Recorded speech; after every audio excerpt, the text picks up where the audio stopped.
علامہ صاحب کو سب سے پہلے شامل گفتگو کر لیتے ہیں۔ علامہ صاحب، جیسے میں آغاز میں بتا رہی تھی کہ امام حسن علیہ السلام وہ ہستی، وہ ذات تھیں جو کہ کسی بھی تعارف کی ویسے تو محتاج نہیں ہے، لیکن آج ہم ان کی سیرت کے حوالے سے بات کرنے چاہ رہے ہیں۔ کہاں سے آغاز کریں، کہاں پہ ختم کریں، میں تو اندازہ نہیں لگا سکتی، اس لیے آپ ہی آغاز کر دیجیے۔ اعوذ باللہ من الشیطان اللعین الرجیم، بسم اللہ الرحمن الرحیم، الحمد لآلہ والصلاة علی آلہا، وقال سبحانہ وتعالی فی قرآن مجید، مرج البحرین یلتقیان فبأی آلاء ربکما تکذبان۔ تمام عالم اسلام کو شہزادہ امن امام حسن مجتبیٰ علیہ السلام کی ولادت باسعادت بہت بہت مبارک ہو،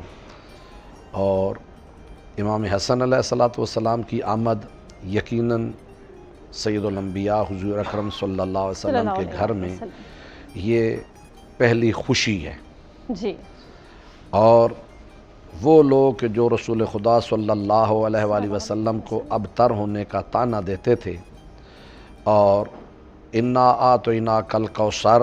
بن کر جناب فاطمہ الزہرا تشریف لائیں، اور یہ انا اعطیناک الکوثر کی پہلی تفسیر بن کر امام حسن مجتبیٰ دنیا میں تشریف لائیں، اور اسی وجہ سے حضور اکرم صلی اللہ علیہ وسلم ارشاد فرماتے ہیں کہ باقی تمام انبیاء کی نسل ان کے بیٹوں سے چلی، اور میری نسل جو ہے میری بیٹی فاطمہ الزہرا سے چلی، اور ان کے سب سے بڑے فرزند ارجمند حضرت امام حسن مجتبیٰ علیہ السلام ہیں۔ جہاں تک ان کی ولادت باسعادت کا تعلق ہے تو 15 رمضان مبارک نماز فجر کے وقت یہ نور، اور خود رسول ارشاد فرماتے ہیں کہ اللہ نے آدم کی تخلیق سے 4000 سال پہلے مجھ محمد کے نور کو خلق کیا، اور پھر ارشاد فرمایا میرا اکیلا نور نہیں تھا، انا وعلی من نور واحد، میرا اور علی کا نور ایک ہے۔ پھر ارشاد فرمایا ہم دو نہیں تھے، الفاطمہ تو بضعۃ منی، فاطمہ بھی میرا ہی حصہ ہے، تو جب سے میں ہوں تب سے وہ ہیں۔ پھر ارشاد فرمایا کہ الحسن والحسین ریحانتی، حسن و حسین میں محمد کی خوشبو ہیں، تو جب سے پھول ہوگا تب سے خوشبو ہوگی، بلکہ پھول کی قیمت ہی خوشبو کی وجہ سے ہوتی ہے۔ تو یہ پنجتن پاک کے انوار عالیہ حضرت آدم علیہ السلام کی تخلیق سے بھی پہلے موجود تھے، لیکن یہ صلب آدم سے ہوتے ہوئے اپنے معین وقت کے وقت ظاہری طور پر دنیا میں تشریف لائے۔ تو 15 رمضان المبارک 3 ہجری کو حضرت امام حسن علیہ السلام کی ولادت ہے، اور ولادت اتنی طیب و طاہر ہے کہ دنیا میں تشریف لائے، لیکن اس کے بعد والدہ نے نہ نماز چھوڑی ہے نہ روزہ چھوڑا ہے، یہ ان کے یعنی طیب و طاہر ہونے کی دلیل ہے۔ اور جہاں تک پہلے بھی بات ہو رہی تھی نام کا، تو نام ان کا جو حسن رکھا گیا، یہ حسن نام ایسا ہے کہ اگر کوئی اس کو غلط بھی پڑھنا چاہے تو یا حسن پڑھے گا یا حسن پڑھے گا، تو حسن بھی کہے تو پھر بھی مطلب وہی رہتا ہے، حسن کہے تو پھر بھی ان کا مطلب وہی رہتا ہے۔ اور یہ وہ ان پنجتن پاک کے نام نامی اسم گرامی جو ہیں، چاہے حضور اکرم صلی اللہ علیہ وسلم کا نام محمد ہو، حضرت علی علیہ السلام کا نام علی ہو، جناب فاطمہ کا نام فاطمہ ہو، امام حسن کا حسن ہو، حسین ہو، یہ وہ اسماء گرامی ہیں جو اللہ رب العالمین نے اپنے نام سے مشتق فرمائے ہیں۔ پوچھا گیا کہ کیسے، تو ارشاد فرمایا، اللہ رب حدیث قدسی کے بھی الفاظ ہیں، اور حضور اکرم صلی اللہ علیہ وسلم کا فرمان ہے کہ اللہ کی ذات کیا ہے، وہ المحمود وانا المحمد، وہ محمود ہے میں محمد ہوں، والاعلی، وہ اعلیٰ ہے میرا بھائی علی ہے، وہ فاطر السماوات ہے میری بیٹی فاطمہ ہے، وہ محسن ہے میرا بیٹا حسن ہے، وہ قدیم الاحسان ہے میرا بیٹا حسین علیہ السلام ہے۔ اور دوسرا اس کے ساتھ یہ ہے کہ حضور علیہ السلام کی وہ حدیث مبارکہ جو ہے، جو فرماتے ہیں یا علی انت منی بمنزلت ہارون من موسیٰ لا نبی بعدی، کہ یا علی تیری میرے ساتھ وہی مثال ہے کہ جو ہارون کی موسیٰ کے ساتھ تھی، لیکن فرق یہ ہے کہ ان کے بعد نبی تھا، میرے بعد کوئی نبی نہیں آ سکتا۔ صاحب آپ اپنی بات نامکمل چھوڑ گئے تھے، حدیث مبارک آپ ایک بتا رہے تھے۔ میں عرض کر رہا تھا حضور اکرم صلی اللہ علیہ وسلم کے ارشاد گرامی ہے کہ یا علی انت منی بمنزلت ہارون من موسیٰ لا نبی بعدی، کہ یا علی تیری نسبت میرے ساتھ وہی ہے کہ جو حضرت موسیٰ کے ساتھ حضرت ہارون کی تھی، لیکن فرق یہ ہے کہ وہ ان کے بعد نبی بھی تھے، میرے بعد کوئی نبی نہیں آ سکتا۔ بات ہو رہی تھی اصل میں حضرت امام حسن علیہ السلام کے اسم گرامی بھی، تو عبرانی زبان میں حضرت ہارون علیہ السلام کے 2 بیٹے تھے، بڑے کا نام تھا شبر، چھوٹے کا نام تھا شبیر۔ عبرانی میں شبر اور شبیر کہتے ہیں، اسی کو عربی میں حسن و حسین کہتے ہیں۔ جس طرح حضرت موسیٰ علیہ السلام کے جانشین حضرت ہارون تھے، ان کے 2 بیٹے تھے، اس طرح حضرت علی علیہ السلام کے جانشین، حضرت رسول خدا کے جانشین حضرت علی علیہ السلام، ان کے دونوں بیٹوں کے وہی نام، وہاں پہ شبر اور شبیر تھا، یہاں پہ حسن و حسین ہے۔ اور یہ دونوں کے بارے میں حضور اکرم شاہ فرماتے ہیں کہ ابنائے حازان امامان، یہ میرے دونوں بیٹے جو ہیں یہ امام ہیں، چاہے یہ قیام کریں چاہے یہ صلح کریں، ہر حالت میں کھڑے ہوں، بیٹھے ہوں، صلح میں ہوں، امن میں ہوں، یہ دونوں میرے بیٹے جو ہیں یہ امام ہیں۔ اور حضرت امام حسن علیہ السلام کے متعلق ملتا ہے کہ وہ ماں کی گود میں بیٹھ کر، رسول خدا صلی اللہ علیہ وسلم کی گود میں بیٹھ کر بھی لوح محفوظ کا مطالعہ فرماتے تھے۔ بلکہ ایک روایت ہمیں یہاں تک ملتی ہے کہ جب وہ مسجد نبوی میں جاتے تھے، حضور علیہ السلام کے اوپر وحی کا نزول ہو رہا تھا، اپنے صحابہ کرام کے درمیان وہ تبلیغ فرما رہے ہوتے تھے، جو کچھ وہاں پہ بچپن کی بات ہے، بچپن کی، حضرت امام حسن علیہ السلام سنتے تو بے عین ہی گھر آ کر اپنی والدہ محترمہ حضرت فاطمہ الزہرا صلی اللہ علیہ وسلم کو وہ بیان کر دیتے۔ تو ایک مرتبہ بی بی نے یہ جب بیان کیا، حضرت علی علیہ السلام نے آ کر بتایا کہ رسول خدا نے یہ کچھ فرمایا، تو انہوں نے کہا کہ میرے علم میں ہے۔ انہوں نے کہا کہ آپ کو کیسا تھا؟ انہوں نے کہا کہ مجھے میرے بیٹے حسن نے آ کر بتا دی ہے۔ ان کا اچھا، میں بھی کسی وقت یہ چاہتا ہوں کہ یہ اپنے بیٹے کی بات کو سنوں۔ یہ ساری باتیں ویسے ہم تک پہنچانے کے لیے ہیں کہ حضرت علی نے کیا کہا، امام حسن نے کیا، جناب سیدہ نے کیا کہا، لیکن ایک دن جب وہ آئے تو انہوں نے گفتگو جب شروع کی، امام حسن علیہ السلام نے، بی بی نے پوچھا کہ آج میرے بابا نے کیا فرمایا، کون سی وحی آئی؟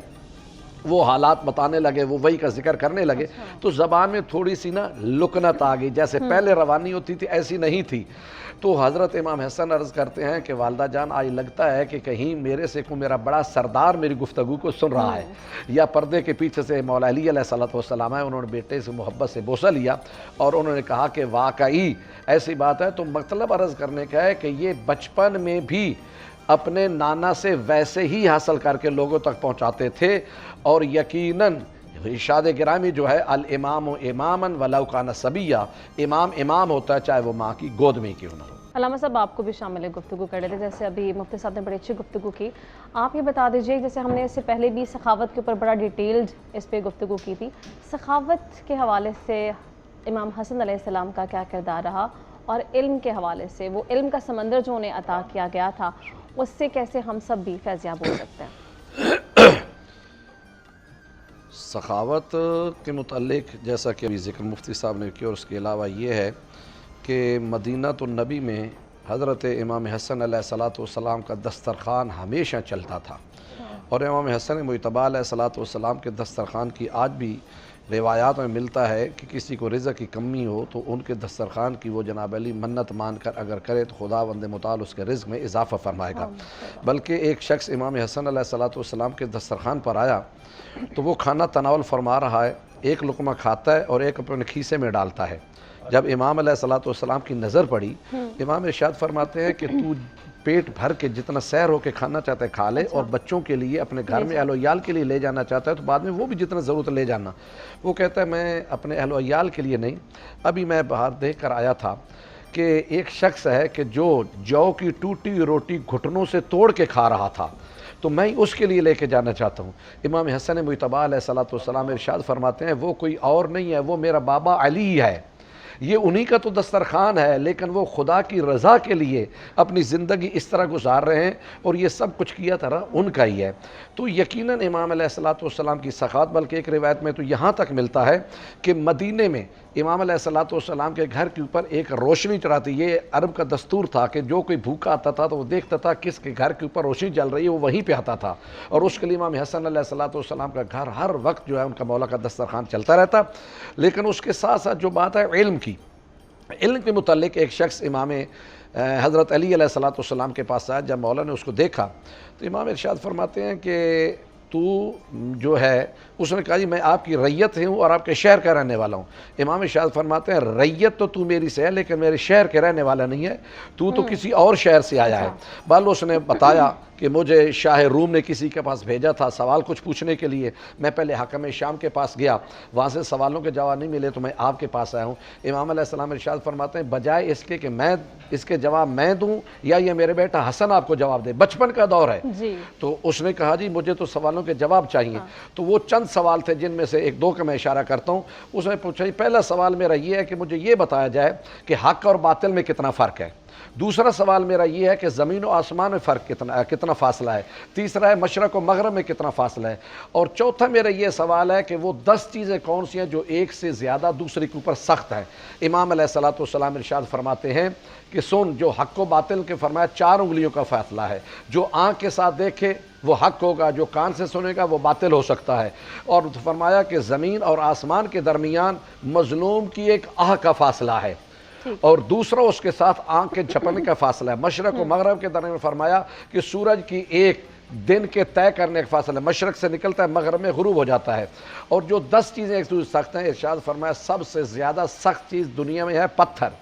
اور پتھر سے سخت اللہ نے خلق کیا ہے لوہے کو جو پتھر کو بھی توڑ دیتا ہے۔ لوہے سے زیادہ سخت اللہ نے خلق کیا ہے آگ کو جو لوہے کو بھی پگھلا دیتا ہے۔ آگ سے زیادہ سخت اللہ نے خلق کیا ہے پانی کو جو آگ کو بھی بجھا دیتا ہے۔ پانی سے زیادہ سخت اللہ نے خلق کیا ہے ہوا کو جو پانی کو بھی اڑا دیتی ہے، اس کو خلق کیا ہے بادلوں کو جو پانی کے اندر چل جاتے ہیں، اور بادل سے زیادہ سخت کیا ہے ہوا کو جو بادلوں کو بھی اڑا کر لے جاتے ہیں۔ ہوا سے زیادہ سخت اللہ نے خلق کیا ہے اس فرشتے کو جس کے حکم سے ہوا چل رہی ہے۔ اس سے سخت اللہ نے خلق کیا ہے ملک الموت کو، جس کو وقت سے اس فرشتے کی بھی روح قبض ہو جائے گی۔ اور ملک الموت سے سخت اللہ نے خلق کیا ہے موت کو، جس سے ملک الموت بھی مل جائے گا۔ اور موت سے زیادہ سخت ہے حکم خدا اور اولی الامر کا حکم، جس کی وجہ سے ساری کائنات چل رہی ہے۔ تو یقیناً امام علیہ السلام کی سیرت کے حوالے سے ہمیں یقیناً ان کی سیرت کو اپنے لیے نمونہ بنانا چاہیے، اور یہ زندگی ان کی ہستیوں کی زندگی ہمارے لیے مشعل راہ ہونی چاہیے۔